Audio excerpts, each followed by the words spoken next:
तो stranger things season 5 का trailer आ चुका है। एक्चुअली एक टीज़र आया है एंड उस टीज़र में बहुत सारी ऐसी चीज़ें हैं जो हमें डिस्कस करनी चाहिए।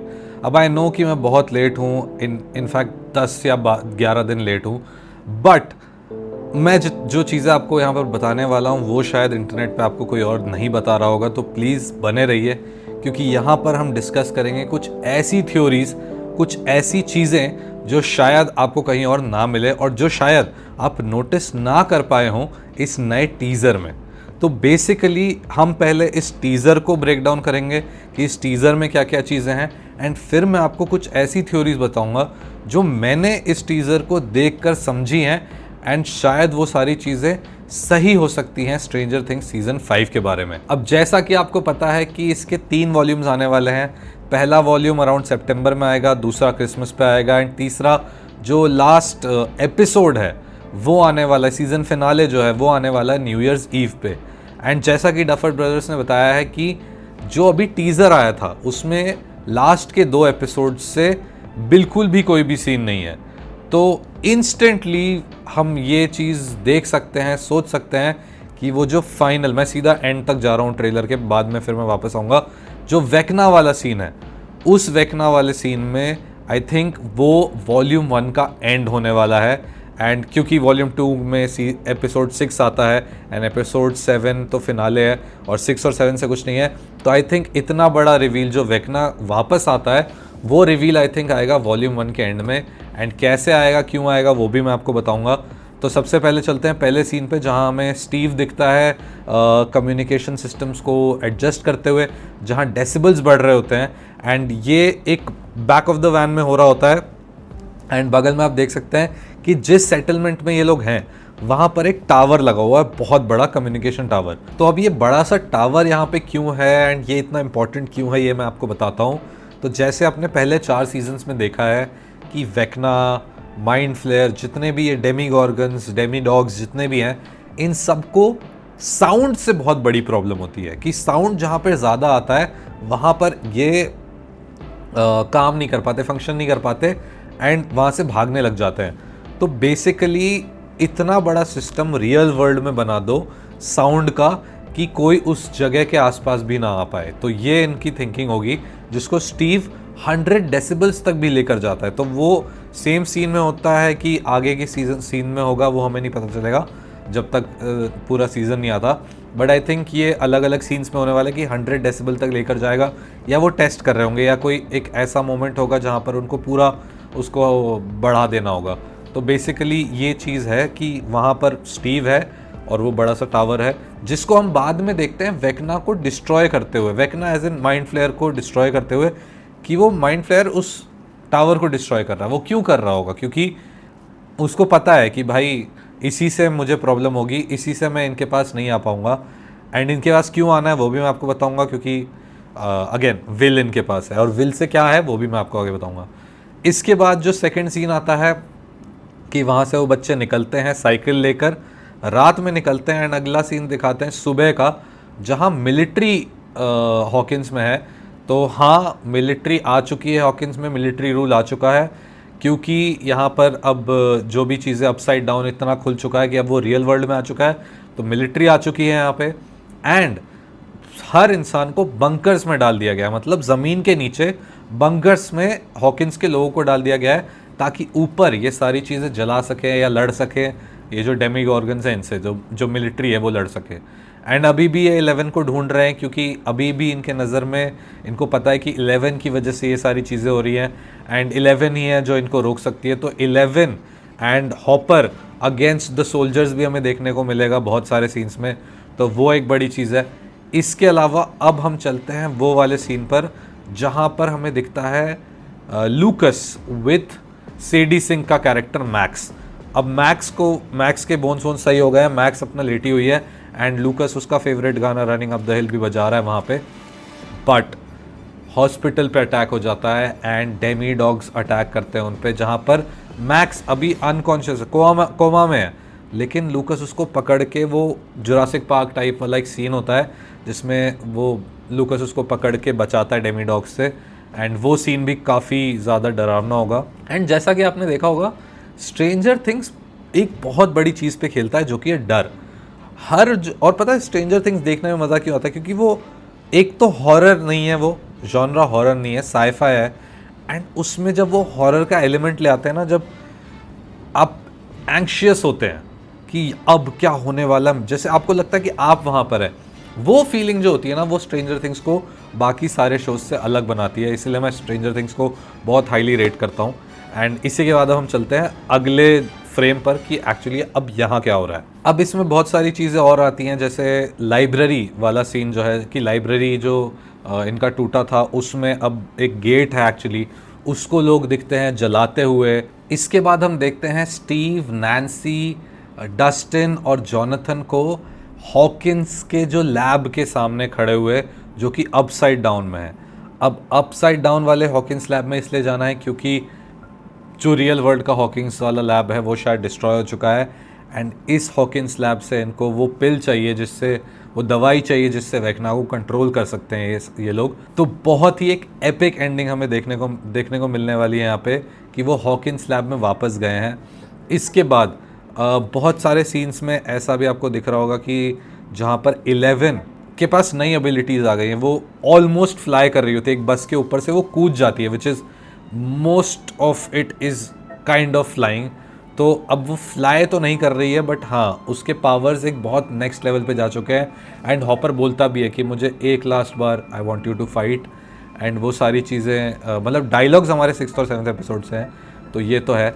एंड ये जो एक्शन और ये सारी चीज़ें हमें देखने को मिलेंगी ना, वो एक अलग एलिमेंट लेकर आती हैं स्ट्रेंजर थिंग्स में इस बार। अब इसके बाद हम एक और चीज़ देखते हैं कि एक डेमीगॉर्गन है, उसके ऊपर ट्रैकर लगा हुआ है एक रेड कलर का। और वो ट्रैकर कहाँ से आया वो अभी हम डिस्कस करते हैं। वो most probably I think Russian facility से भागा हुआ डेमीगॉर्गन है, लेकिन रशिया से आना और ये सारी चीज़ें वो भी बहुत अलग चीज़ें कि कहाँ से ये सारी। बेसिकली अब रशियन वाला कैसे कनेक्ट होता है कि वो जो अपसाइड डाउन है वो इतना ज़्यादा खुला हुआ है कि कहीं से भी अब सब कुछ ट्रांसपोर्ट हो रहा है।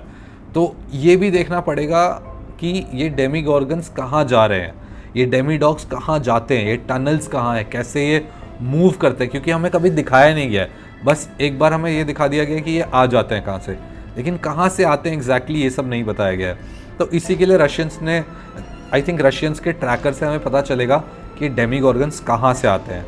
और ये पर्टिकुलर सीन जिसमें ये डेमीगॉर्गन दिखता है with a tracker on his back, वो सीन है एक्चुअली माइक और जॉइस वाला, जहाँ जॉइस खड़ी होती है माइक और ये बच्चों को बचाने के लिए किसी डेमीगॉर्गन से जो गेट तोड़ के अंदर आ जाता है। अब यहाँ पर एक और सीन है जो बहुत इम्पॉर्टेंट है कि वेकना जब, अब बहुत सारे सीन्स हैं ट्रेलर में जो हम डिकोड कर सकते हैं, लेकिन मैं आपको क्रक्स वाले सीन्स बता रहा हूँ जो एक्चुअली स्टोरी में हेल्प करेंगे और थ्योरीज को एक्चुअली फुल प्रूफ बताएंगे। तो अब हम थ्योरीज वाले पार्ट पे आ चुके हैं। तो वेकना जो है वो कहाँ पर आएगा, ये मुझे लगता है कि वेकना आने वाला है माइक और जॉइस के पास। क्योंकि अगर आप ध्यान से देखो तो माइक का एक सीन है जिसमें वो देख रहा होता है वेकना की तरफ, एंड अगर आप ध्यान से देखो तो माइक के पीछे एक बोर्ड बना होता है। और वही बोर्ड वेकना वाले सीन में जब वेकना फायर को कंट्रोल किया, मतलब फायर से बच रहा होता है, तभी वो हमें राइट साइड में वो बोर्ड दिखता है। तो इसका मतलब वेकना कहाँ पर आया है, जहाँ पर माइक है और जॉइस है। एंड वेकना वहाँ पर एग्जैक्टली क्यों आया है ये बोलते हुए कि फाउंड यू, क्योंकि अगर आपको अच्छे से याद हो तो सीजन 1 से अभी तक वेकना किसको ढूंढ रहा है, किसको अपनी तरफ टर्न करना चाह रहा है, विल बायर्स। और विल बायर्स कहाँ पर है अभी इस टाइम पे, एग्जैक्टली उसी जगह पे जहाँ पर माइक, जॉइस और ये सारे बाकी बच्चे हैं। तो विल के पास आया है वेकना, एंड वेकना चाहता है विल को अपनी साइड करने या मारने, आई डोंट नो अभी वो चीज़ शायद रिवील, आई थिंक वो एक इम्पॉर्टेंट पार्ट है रिवील का कि भाई स्ट्रेंजर थिंग्स जब आएगा तो हम देखेंगे वो सारी चीज़ें। बट वेकना यहाँ पर आ चुका है। अब मैं आपको यहाँ पर इसी फ्रेम में एक और स्पॉइलर दे सकता हूँ। ऑब्वियसली ये स्पॉइलर नहीं है, अब ये एक्चुअली मेरी थ्योरी है।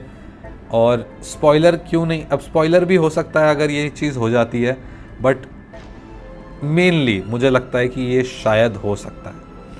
फार फेच थ्योरी है बट ये हो सकता है। तो ध्यान से सुनिएगा क्योंकि आपका दिमाग भी अभी फटने वाला है। अब अगर आपको याद हो तो विल पूरे ट्रेलर में, पूरे टीज़र में बहुत अजीब सा मिस्टीरियस एक्ट कर रहा होता है, अपना गला छू रहा होता है। एंड वो कहाँ होता है, ये माइक और जॉइस के साथ होता है। एंड वेकना बोलता है फाउंड यू, तो विल के पास आता है। अब विल के पास आया है वो, एंड विल क्यों इतना मिस्टीरियस एक्ट कर रहा होता है, इसको जानने के लिए हमें जाना पड़ेगा फर्स्ट सीजन के फर्स्ट एपिसोड में, जहां पर विल का पहला डायलॉग क्या होता है, फायरबॉल।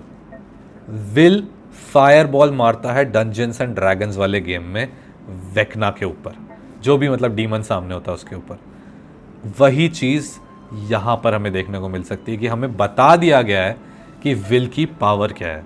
यहाँ पर विल एक्चुअली, वेकना जब आएगा तो विल फायर बॉल के थ्रू उसको रोकने का ट्राई करेगा। और वेकना पे अब वो फायर रेजिस्टेंट हो चुका है, वेकना अल्ट्रॉन बन चुका है एकदम, अल्ट्रॉन सारा अपने आप को फाड़ के निकल चुका है, नया एकदम बोन्स वाला वेकना है, उस पर कोई मांस नहीं है, कोई भी मांस नहीं है, तो वो जलेगा नहीं, कुछ नहीं हो रहा उसको, तो फायर कंट्रोल कर रहा है। लेकिन विल फायर बॉल मार सकता है। अब वो फायर बॉल हो सकती है, या तो हो सकता है कि कोई वो ब्लो टॉर्च से मार रहा है, जो ब्लो टॉर्च बोल रहा हूँ, जो फायर गन होती है उनकी, फ्लेम थ्रोअर है, उससे मार रहा है, तो वो चीज़ भी हो सकती है, जो कि आई थिंक स्टार्टिंग में लूकस बोल रहा था कि बर्न स्टार्टिंग इन 10, 9, 8 जो भी वो, लेकिन वो आई थिंक अलग सीन होने वाला है। बट ये होता है, वेकना आ जाता है, फाउंड यू बोलता है, विल के पास शायद पावर्स हैं, जो मुझे लगता है। इसी के साथ साथ एक और चीज़ है कि विल के पास पावर्स कैसे हैं, वो भी मुझे समझ में आ गया कि एक सीन में एक डेमी गॉर्गन होता है, 9 फीट का डेमी गॉर्गन है, वो एक बच्चे को पकड़ रहा होता है एक ट्री के ऊपर, और वो बच्चा ट्री से कूद रहा होता है दूसरी ट्री तक, जो कि जिसके बीच में 20 फीट का डिफरेंस होगा। तो अब ये कौन कर सकता है? या तो एक तो सबसे पहला ऑप्शन 11 उड़ना सीख गई है ऑलमोस्ट, तो 11 कूद सकती है एक ट्री से दूसरी ट्री तक, ओके। लेकिन एक कौन सा ऐसा कैरेक्टर है जो डेमी गॉर्गन के इतना पास रहा है? Will buyers. विल बचने के लिए ट्राई करेगा उस ट्री से दूसरे ट्री पर कूदने का, एंड वो उस टाइम उसको शायद पावर्स मिल जाती हैं अपनी स्टार्टिंग में ही, बट वो अवेकन नहीं हो पाती हैं। अब कैसे मुझे पता कि इसको पावर्स मिल गई हैं? अगर आपको याद हो तो जॉनथन ने एक बार बोला था कि ही विल बी हाइडिंग, जो फर्स्ट सीजन में, कि he will hide, he is good at hiding. तो विल को हाइड करना आता है अच्छे से, तो कहीं ना कहीं विल बहुत अच्छे से छुपा हुआ होगा, एंड विल छुप के कहीं से पावर्स मिल जाती हैं उसको, जो भी होता है, एंड इसीलिए शायद वेकना उसको इतना उसके पीछे पड़ा हुआ है। तो ये सारी चीज़ें हैं, एंड कहीं ना कहीं मुझे लगता है विल बायर्स को इसीलिए इतना मिस्टीरियस दिखाया गया है, क्योंकि वो पावर उसके पास आने वाली है, एंड 11 के साथ मिलके वो हरा सकता है वेकना को एंड माइंड फ्लेयर को बेसिकली। अभी तक हमें ये नहीं पता है स्ट्रेंजर थिंग्स में कि ये सारी चीज़ें हो कहाँ से रही हैं, ओरिजिन कहाँ है, मेन कौन है, वेकना मेन है, माइंड फ्लेयर मेन है, कौन मेन है, ये भी नहीं पता हमें। तो बहुत सारी चीज़ें, अभी बहुत सारे क्वेश्चंस हैं जिनको आंसर करना है, और इन क्वेश्चंस को हम आगे की फ्यूचर वीडियोस में आंसर करेंगे। बहुत सारे वीडियोस में लाऊंगा स्ट्रेंजर थिंग्स के ऊपर। अगर आपको ये वीडियो अच्छी लगी हो, एंड ट्रेलर में और भी चीज़ें थी जो मैंने डिस्कस नहीं की हैं, क्योंकि अब ये वीडियो बहुत लंबी हो जाएगी, तो अगर आपको वो सारी चीज़ें भी जाननी है, और आपको क्या क्या स्पेसिफिक चीज़ें और जाननी है, आपकी थ्योरीज जो भी हैं, बहुत लोग रिक्वेस्ट करे थे इस वीडियो के लिए, तो इस वीडियो के नीचे पहले तो इस वीडियो को लाइक कर दीजिए, मेरे चैनल को सब्सक्राइब कर लीजिए हर्ष विकास एक्स्ट्रा को, और इस वीडियो के नीचे कमेंट्स में बता दीजिए कि एक्चुअली क्या आपको चाहिए कि मैं अगली वीडियो में बताऊं, क्या एग्जैक्टली आपको जानना है। मेरी कुछ थ्योरीज और हैं, जैसे मेरी थ्योरी एक और चीज़ कहती है कि हॉकिंस वाला जो लैब वाला है, कि वो लैब क्यों जाना चाह रहे हैं, वो थ्योरी है मेरी। एक है कि मैथ्स से रिलेटेड, कि कैसे मैथ्स इसमें हेल्प कर सकती है। फिर एक और थ्योरी मेरी है जहाँ पर डस्टिन के फेस पे उतना आपने देखा हो पिटा हुआ क्यों है। एडी मंसन की बात हो रही है, जहाँ पर एडी मंसन, अब जैसे उसका जो मेन कैरेक्टर है, जो एक्चुअल एक्टर है, उनसे एक इंटरव्यू में बात की गई, तो उन्होंने कुछ हिंट दिया कि वो एडी मंसन के रोल में वापस आएंगे कि नहीं। अब ऑब्वियसली वो मर चुका है तो आ नहीं सकते, बट आ भी सकते हैं। क्यों, वो मैं आपको अगली वीडियो में बताऊंगा, क्योंकि ये बहुत इंपॉर्टेंट है। कैसे वापस आ सकते हैं, वो एक बहुत बड़ा प्लॉट है। तो अगर आपको वो जानना है तो मैं आपको अगली वीडियो में बताऊंगा। तो प्लीज़ आप कमेंट्स में बता दीजिए कि आपको अगली वीडियो चाहिए, एंड चाहिए तो कब चाहिए, जितनी जल्दी चाहिए वो भी बता दीजिए आप मुझे। एंड अगर वीडियो अच्छी लगी तो लाइक ज़रूर करिएगा, एंड मैं आपसे मिलता हूँ अगली वीडियो में।